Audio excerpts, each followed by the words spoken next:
how much of that was an emphasis this class, and how beneficial was that moving forward? I think because we want to play, or how we want to play, versatility is the most important thing. So you need guys that are able to make plays with the ball in their hands, off the dribble, attacking, closeouts, whatever it may be. But you need guys that also aren't paralyzed when they don't have the ball. Like that's where you find people really struggle when they go from high school to college. They don't have the ball in their hands all the time. What else do you do? What else do you bring? What else do you add? I think these guys can do that. And not necessarily guys that are just ball dominant. They can play without the ball. So it continues to move. I think you saw the other night where we had 24 assists. Like that's because we have a bunch of guys that can handle the basketball, that can move the basketball, that can make plays. And then when it's their turn to step up and shoot it, they can do that. Micah, you've been on the coaching side of this for, what, dozens, hundreds of kids who have signed. But what's it like for you as a dad to see your son achieve this? It's actually a pretty cool moment. You know, like you said, I've been around it, I've seen it, I've done it. But now to be on the side, you know, of watching your own kid do something like this is pretty impressive. It's you miss a lot as a coach, right? You're gone a lot. You miss a lot of games. You miss a lot of opportunities to be in the gym or whatever it may be. So there's a lot of people that kind of like, he's got a big village of people, right? Because one, we've moved around a bunch, but there's a lot of people that have really helped him become a good player, right? When I'm not around all the time. So that part of it, you know, it's funny that I just texted a guy in Indianapolis named Rob Blackwell, who's does a lot of workouts with high school players, college players, pro players in Indianapolis, and he works out Braden and Logan. And I was like, man, you're like a proud papa today too. But there's a lot of people that have kind of helped, and you know, and Braden's kind of taken it upon himself. I said it yesterday that like I'm not in the business of handing out free scholarships. He had to earn it. This wasn't a gift. Like he had to earn it, and he earned it through his hard work. I think. I'm not sure if there's anybody. We've only been here 18 months, maybe. I don't know if there's anybody that's taken more shots in the Price Jordan Center than him, whereas the practice gym or on this court. It's people that probably played here for 4 years too. To follow up on that, I know these guys probably heard it too, but like when we hadn't even offered Braden yet last summer, I forget exactly when we offered him, but like leading up to it, a lot of coaches were hitting us like, are you guys going to take Braden? Are you guys going to take Braden? And I'd be like, listen, I don't know what coach wants to do. They're like, you're idiots if you don't. Like a lot of college coaches really spoke highly of Braden, and they were telling me, I know they were telling some of our assistants, I don't know what your conversations were like, but they were saying like, you guys have to take him. Like he's more than good enough. He's really going to help. So I think that's something that was also in the mix. Kerry's got kind of a unique situation and relationship, obviously, to Penn State. Can you speak to just, you know, what that relationship was between you guys and his family, and how he's developed, I guess, over the last year, 2 years? Yeah, it's you know what it started as, you know, to be honest with you, when I got the job here, I didn't know Calvin had a son. Right, he reached out about me being here at Penn State. About wanting to see our program do well, about wanting to get off to a great start, and you know, just offering his support. You know, Fish probably knew he had a son, right? And you know, we began our recruitment there, but it wasn't like we didn't recruit him because his dad played here. He didn't come here because his dad played here. Right?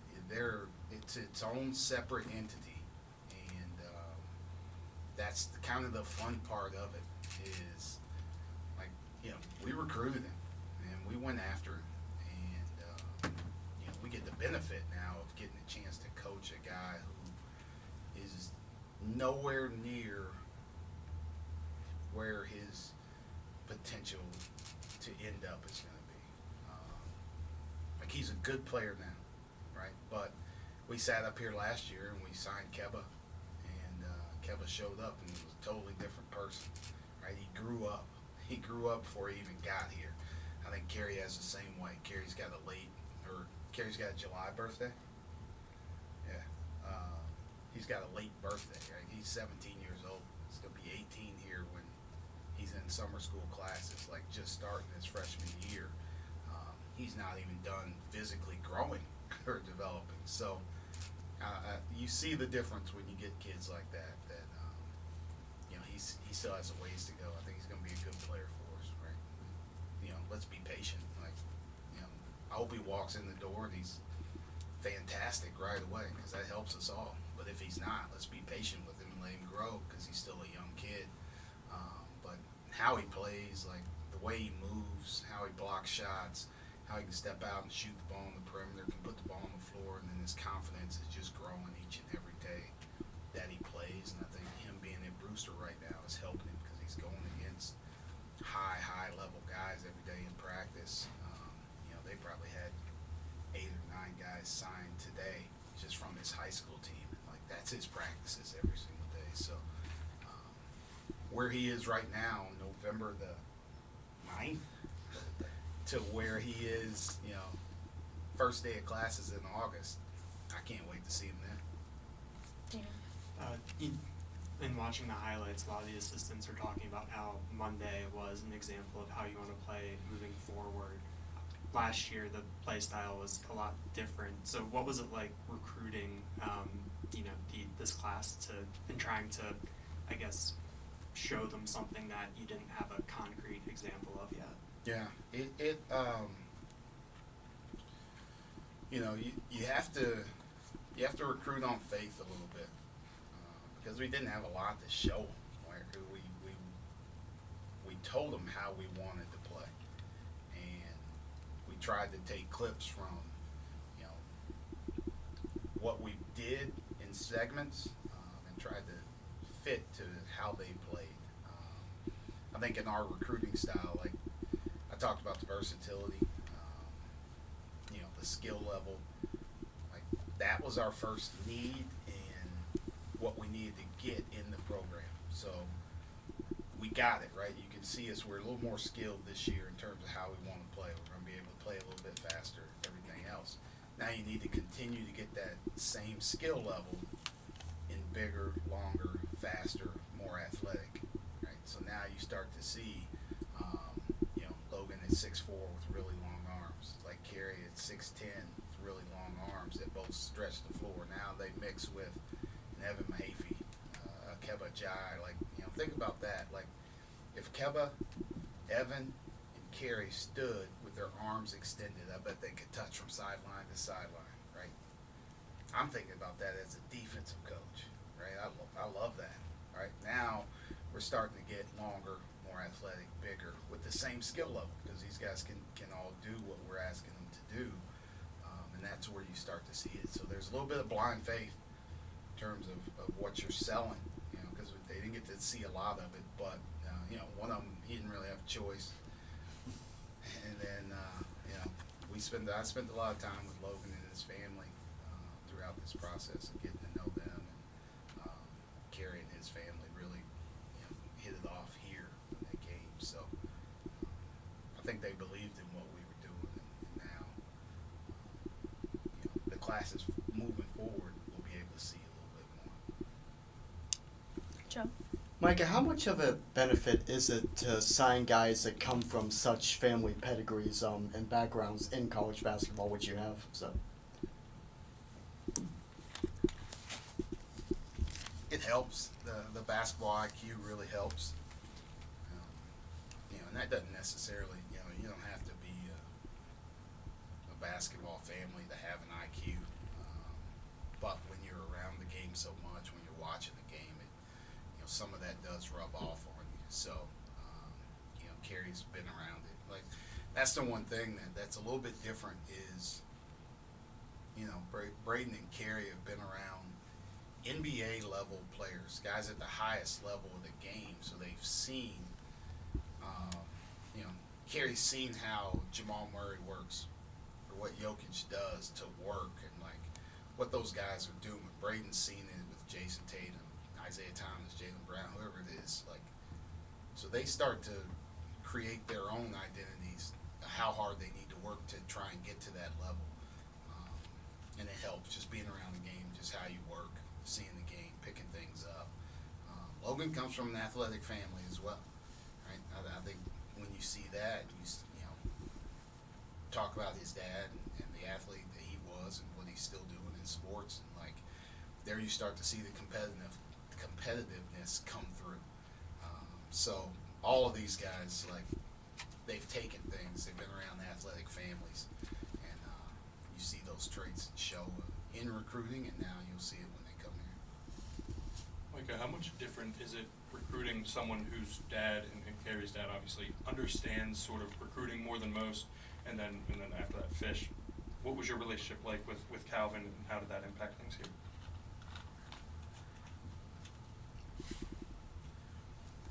I think if you would talk to Calvin, he was interested in making the best basketball decision for his son, and that right there was, you know, what we tried to really sell is, and it's what we sell with everybody. It's about, you know, our plan that we'll have for him when he gets here, how we're going to help him develop, the people that he's going to be around, his teammates, the style of play, all of that stuff fit, right? Like, you know who they are, you know who that family is, as you're getting to know them. So, like, even as we're recruiting anybody, like, we're going to get to know their families, we're going to know what they're about, what their makeup is, and if that fits, then we're going to keep going, right? And now, like, we try and show them the basketball side of it, and I think that's what their decision came down to, is they thought this was the best fit. And, you know, for a guy that's, you know, a general manager in the NBA, like, trying to convince him about basketball or talk to him about basketball, right? You better be right or correct, because he knows the game. He knows, you know, he's seen winning.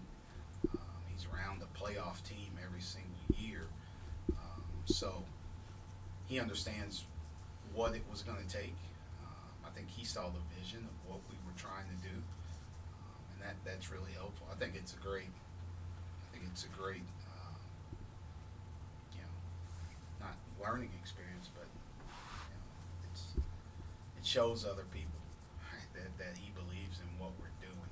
And I've said it millions of times. This wasn't like Penn State legacy. This wasn't a done deal just because, you know, we offered him and his dad played here. Like, we had to recruit him, and we had to recruit him as his own player. We also had to recruit his dad as a basketball junkie, and a basketball, you know, person that's around the game every single day. So to convince that, you know, that probably shows other people. Maybe there's other people in that same position that they see it, that he trusted and believed in us, and, you know, maybe it helps convince them too. You know, I've known Calvin since I was a manager here.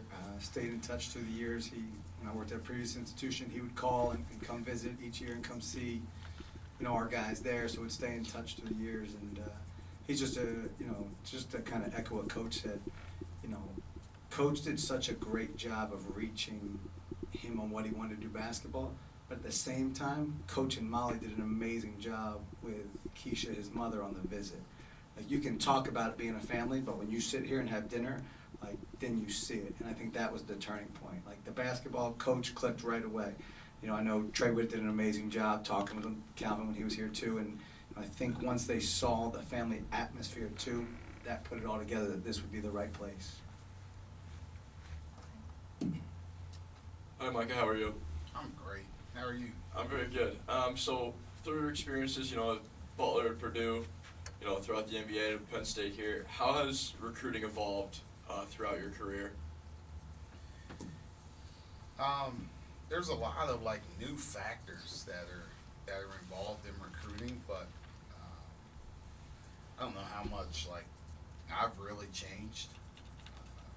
You know, I guess I'm still a little bit old school. I think our staff is still a little bit old school. If you know, who we recruit, the type of people we recruit, how we go about it, how we try and build personal relationships with not just, you know, that kid's coach, that kid's family, but like everybody around them. And I think that's, you know, you're building trust. You want them to believe that they can send their kid to you and you're going to take care of them. And I think that's, you know, that's a big part of what these guys do is people really trust them. People really believe in them, that they have their best interests at heart. But, you know, we're still old school, man. We like if you leave, like, you know, I leave the office at night and there's, you know, there's letters, like handwritten notes there. Right, that these guys are taking the time to do, to send to people, to follow up, to thank people. Like, all those things matter. All those things matter. Like Snow talked about Sarah that does our graphics. Like, those things. You know, we got to be on the high tech side, right? We still got to text those. We still got to get those. You know, those things are really important. But there's also an old school feel to it about how you build relationships, how you like. Get people to trust you. You're genuine. You know, it's not like I think one of our recent visits, you know, we were just kind of sitting around being ourselves. And, the mom just said it doesn't feel used car salesman here, you know, because it's not. Right? We're just being ourselves. We're just being genuine. If you like us, you like us. If you don't, that's cool. It's cool. Like this is who we are. We're not putting up any fronts to try and trick people. Get them to come here. We want people to come here. Time for two more, Mark, and then Andrew. Micah, you touched on this earlier, but I wonder if you could expand on it. When you're trying to build a program, how important, and for both of you guys, is it to stack classes? I mean, it's one thing to get one top 25, top 30 class, but to do it back to back is, you know, a pattern. I mean, that's what you have to do to win. It's really that simple. The best play in the history of basketball is to have better players play. If you can keep getting better players with depth behind them, you're going to have a successful program. And then, you know, you coach them up, you develop them. But if you skip classes every other year, you're never going to have that consistency and that depth of talent that you need to compete in the best basketball league in the country. So doing it back to back to start, well, guess what? Starting today, well, before today, we have to do it again next year, or else we're losing ground to what our goals are, which is to win the Big Ten. Like, we're not here to be average. We're not here to just compete. We're here to win. So you have to stack classes. It's not really an option. Yeah, and that, you know, you have to do it in this way. You got to get talented players, and then you got to make them the best they can be when they get here. And you know, we have a plan for both, and we're attacking both, you know, at the same time. So, you know, we had a class of guys that we signed last year that we're really excited about. We're working with those guys every single day to make them the best that they can be, and make them even better than they are. And now, like, this same thing with this group, right? I can guarantee you that these guys are texting. Like, Logan's going to text and ask, like, hey, like, what are you guys doing in practice today? Ken, like, what's that called when he sees something new? Like, these guys want to get better. So when you have guys like that have that hunger, that have that drive, it mixes the talent in. So this is great. Like, you know, you got to do it. You need really good players, like Snow said. You have to have good players in order to win and you know, compete at the level that we want to compete in. But this is also a day for, like, this is a day for our fans, right? To show them, like, what we're doing, showing them the hard work that we're putting into it. But we also need them. Like, we need them to keep showing up. We need you to help us, you know, in recruiting the best way that you can. It's not easy doing what we're doing right here. Like, it takes a lot of effort. It takes a lot of people to get this done. So, like, you know, our Penn State Nittany Nation, like, you can help us. Andrew. Hey, Hey, Micah. Two questions. Are you going to make Braden call you coach, or is Dad going to be how he addresses you? And the second question, kind of going off what Mark said, back-to-back years, especially early in your tenure here at Penn State, for program building to get back-to-back 30 classes, what does that mean personally for you as a coach, and then, like I said, as a big program? I don't know what he's gonna call me. Probably We're- want to know. Yeah, I know. He's got a pretty honorary side to him. Like, I guess like I do. I guess I don't know. You see me when the game starts. Like, I usually flip to a different person. Like, he does the same. He's a little more stoic in how he does it. But I'm sure there's gonna be some under his breath words coming back at me. Daily battles, but I've watched enough where I know like there's not a whole lot that really rattles him. So he's heard me get mad. He's heard me yell. So dad or coach, probably not gonna be the first term that he says. He ain't gonna say it out loud. I know that much, but it's probably not the first thing he's thinking. Yeah, you know, like we were talking about, like back to back, it just for me as a coach, I don't really care. But like I love, like it shows the work that they're doing. That's the biggest thing for me. Like, you know, a lot of times, like assistant coaches, support staff, like they don't get enough credit, right? Like if you look at the headlines, like Coach Shrewsberry signed a back-to-back top whatever recruiting class, and it's like, man, I'm a small part of it, right? They're doing a lot of work, and like I said, you know, from Snow to Fish to Ock to Mike to Nick to Grady to Trey, JT, Taj, Mike Green, Trey, Sarah, Mark, Chelsea, Rebecca, Wendy. Like there's a lot of people that it takes to do this, and you know, I know that you can't put all 36 of those people I just named in the headline, but they deserve a lot more credit. You know, but that's who we are. That's who we are. We're a blue collar production. That, you know, we want to keep doing it, and we're going to keep bringing in good players.